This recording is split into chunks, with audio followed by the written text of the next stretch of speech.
It's so sad what's happened. And I'll tell you what, I go to police funerals, and we went to one in Long Island. I visited the family in Long Island, a very big deal. It's so dangerous. People don't realize the car, dark windows, pull over. He's a gentleman. Please pull over. Door opens, guy comes out firing.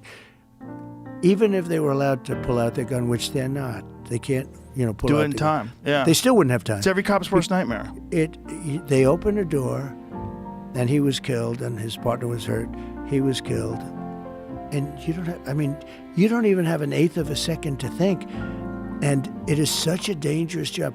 That in particular, think of it, you go up to a car, you don't know who's sitting there with a gun, and if they have a gun, you really don't have a chance. You're not allowed to have your gun out, by the way. They have very strict rules.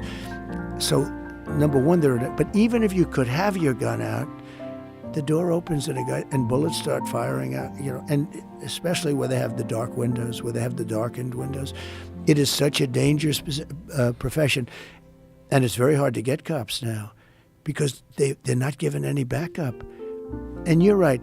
They have like an eighth of a second to make a decision that's going to change their life. If they make the wrong decision, they're going to end up on the front page of every newspaper in the country, and they're going to lose their house and their pension and their job, and their wife is going to be gone, and everything's Absolutely. going to be gone. And here's another thing that people don't talk about. How many of them have PTSD? Probably most of them. Yeah, These guys are seeing people shot all the time. Yep. I've talked to a ton of cops about it, and a lot of cops commit suicide. A lot of cops are deeply depressed. But we have to give them back their Yes. dignity. We just have to give them back. You said it so good. You never hear anybody say that. You're never going to have it perfect. You're going to have a bad apple. in everything, in every Right. profession. But every time there's a bad apple, that gets massive publicity, and it taints everybody else. But it's also